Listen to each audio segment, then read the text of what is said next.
श्री महालक्ष्मी व्रत कथा प्रारंभ। एक समय धर्मराज युधिष्ठिर भगवान श्री कृष्ण बोले, हे पुरुषोत्तम, खोए हुए मान सम्मान की पुनः प्राप्ति कराने वाला और पुत्र आयु सर्वैश्वर्य तथा मन वांछित फल को देने वाला कोई वृत्तांत मुझसे कहिए। श्री कृष्ण जी ने दृष्टि से कहा, हे राजन, सतयुग के प्रारंभ में जब दैत्यराज वृत्तासुर ने देवताओं के स्वर्ग लोक में प्रवेश किया था, तब यही प्रश्न इंद्र ने नारद मुनि से किया था। इंद्र के पूछने पर नारद ने तब इस प्रकार वर्णन किया। पूर्व काल में पुरंदरपुर नाम का एक अत्यंत रमणीय नगर था। वह नगर अर्थ, धर्म, काम, मोक्ष इन चारों पुरुषार्थों से युक्त होने के कारण संसार भर में प्रसिद्ध था। उसमें मंगलसेन नाम का राजा राज्य करता था। उसके चिल्ल देवी और चोल देवी नाम की रूपवती रानियां थीं। एक समय राजा मंगलसेन अपनी रानी चोल देवी के साथ महल के शिखर पर बैठे थे। वहां से उनकी दृष्टि समुद्र के जल से घिरे हुए स्थान पर पड़ी। उस जगह को देखकर राजा अति प्रसन्न हुआ और अपनी रानी से बोला, हे चंचलाक्षी, मैं ये एक परम मनोहर उद्यान बनवाऊंगा। राजा के ऐसे वाक्य को सुनकर रानी ने कहा, हे कांत, आपकी जैसी इच्छा हो वैसा कीजिए। राजा ने अपने अपने विचार के अनुसार उसी स्थान पर एक सुंदर बगीचा बनवा दिया। वह बगीचा थोड़े दिनों में अनेक वृक्ष, लता, फूलों और पक्षीगणों से संपन्न हो गया। एक समय उस उद्यान में मेघ तुल्य काला और वर्ण चंचल नेत्रों से युक्त सूकर घुस आया। उसने आकर वृक्षों को तोड़ डाला और उद्यान को चौपट कर दिया। यही नहीं, उस सूकर ने बगीचे के कई रखवालों को मार डाला। तब उद्यान के एक रक्षक उससे भयभीत होकर राजा के पास गए और सब हाल कह सुनाया। अपने परम ब्रह्म उद्यान के उजड़ने की बात सुनकर राजा के नेत्र क्रोध से लाल हो गए। राजा ने अपनी सेना को आज्ञा दी कि शीघ्र जाकर उस सूकर को मार डालो। यही नहीं, राजा स्वयं भी मत वाले हाथी पर सवार हो उद्यान की ओर चल पड़ा। तब राजा बोला, यदि किसी की बगल से यह सूकर निकल जाएगा तो मैं उस सिपाही का सिर शत्रु की भांति काट डालूंगा। राजा के ऐसे वचन सुनकर वह सूकर जिस भाग में स्वयं राजा खड़ा था, उसी मार्ग से मनुष्यों को विदीर्ण करता हुआ निकल गया। राजा अपने घोड़ों को मारता ही रह गया। राजा लज्जा से प्रेरित होकर उस सूकर का पीछा करते करते सिंह बाघों से युक्त घोर वन में दूर जाकर निकला। निदान सूकर से मुठभेड़ हुई और राजा ने अपने बाण से उसे भेद दिया। बाण लगते ही सूकर अपना अधम शरीर को छोड़कर दिव्य गंधर्व रूप में आ गया और विमान पर चढ़कर स्वर्ग को जाने लगा। गंधर्व ने राजा से कहा, हे महिपाल, आपने शूकर योनि से मुझे छुड़ाकर बड़ी कृपा की। मैं चित्ररथ नाम का गंधर्व हूँ। हे, एक समय जबकि ब्रह्मा जी देवताओं के बीच बैठे हुए मेरा गायन सुन रहे थे, तब मुझसे लाल स्वर की भूल हो जाने से उन्होंने रुष्ट होकर मुझे श्राप दिया था कि तू पृथ्वी पर शूकर होगा। जिस समय राजा मंगलसेन तुझे अपने हाथों से मारेगा, तब तू शूकर योनि से मुक्त होगा। सो आज वह श्राप पूरा हुआ। हे राजन, मैं आपके पुत्र से प्रसन्न हुआ। आप भविष्य में महालक्ष्मी व्रत करके सार्वभौम राजा हो। वह निश्चय चित्ररथ गंधर्व राजा मंगलसेन को ऐसा आशीर्वाद देकर अंतर्ध्यान हो गए।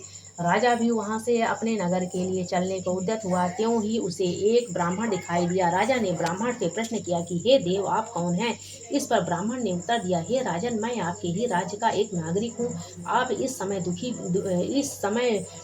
दुखी दिखाई देते हैं, इसलिए कहिए मैं आपकी क्या सेवा कर सकता हूँ। राजा ने तब ब्राह्मण से कहा कि वह उसके घोड़े को निकट के जलाशय से पानी पिला लावे। ब्राह्मण ने ऐसा ही किया। वह घोड़े की पीठ पर सवार होकर जलाशय की ओर जाता है। बटु जलाशय के निकट पहुंचकर देखता है कि वहां दिव्य वस्त्र और अलंकार पहने हुए बहुत सी स्त्रियां कथा कह रही थी। तदंतर वह बटु भी उन स्त्रियों के पास जाकर अपना परिचय देकर नाना प्रकार के प्रश्न करने लगा। हे स्त्रियों, आप यहाँ भक्ति भाव से क्या कर रही हैं? इसके करने से क्या फल मिलता है? इन देवियों ने तरस खाकर उस ब्राह्मण से कहा, यहाँ श्री महालक्ष्मी जी की पूजा हो रही है और जो हम कथा कह रही हैं वह उन्हीं के व्रत की कथा है। अतः आप एकाग्रचित्त होकर यह कथा सुने।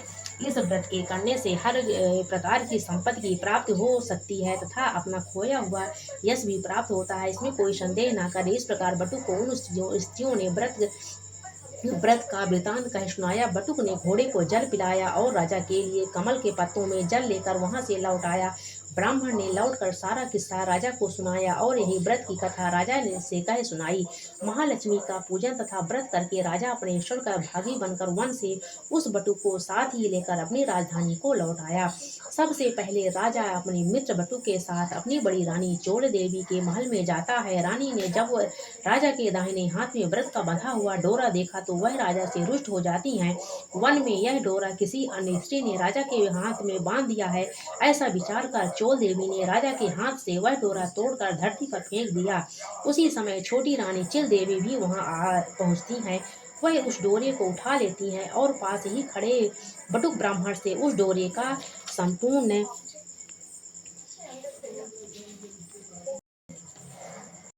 दूसरे वर्ष जब महालक्ष्मी के व्रत का दिन आता है तब राजा अपने हाथ के डोरे को देखते हैं और चिल देवी रानी के महल में व्रत और पूजा आदि का संदेश पाकर पहुंच जाते हैं। वे इस प्रकार चोल देवी रानी से रुष्ट हो जाते हैं और चिल देवी रानी से प्रसन्न हो जाते हैं।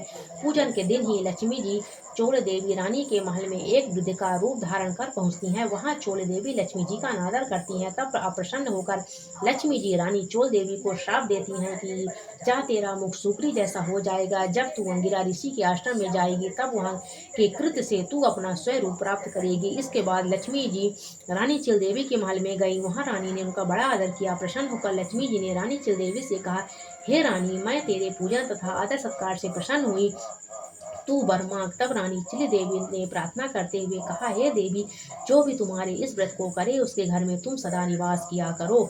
जो आपके इस व्रत की कथा को श्रवण करे और पढ़े उसकी आप सभी मौनों कामनाएं पूरा किया करो। मैं आपसे बस यही वरदान चाहती हूँ। तब लक्ष्मी जी रानी चिल देवी का वरदान देकर चिल देवी को वरदान देकर अंतर ध्यान हो जाती हैं। उसी दिन रानी चोल देवी द्वारपालों तथा अपने शुक्री जैसे मुक्त हो जाने के कारण अपमानित होती हैं। तब जब रानी चोल देवी अपना मुख दर्पण में देखती हैं और अपने किए पर पछताती हैं। लक्ष्मी जी के श्राप के अनुसार रानी चोल देवी अंगिरा ऋषि के कहने के अनुसार महालक्ष्मी व्रत करती हैं और अपना खोया हुआ स्वरूप प्राप्त करती हैं। ऋषि के आग्रह से राजा मंगलसेन अपनी बड़ी रानी को ग्रहण करता है। इस प्रकार मंगलसेन अपनी दोनों पत्नियों सहित बहुत वर्षों तक राज्य सुख भोग करते हैं। वह अपने समय का चक्रवर्ती राजा माना जाने लगा और उन्होंने बटुक ब्राह्मण को भी विशाल राज्य का मंत्री बना दिया। राजा मंगलसेन अपनी रानियों के निरंतर इस व्रत के करते रहने के कारण अंत में स्वर्ग को गए और आकाश में उसे श्रवण नक्षत्र का रूप प्राप्त हुआ। अंत में ऋषि नारद जी ने इंद्र से कहा, हे देवराज, जो भी इस व्रत को करेगा वह इस लोक में समस्त सुख भोग कर मोक्ष को प्राप्त होगा। अतः तुम भी वृत्तासुर दैत्य का नाश करने हेतु इस व्रत को करो।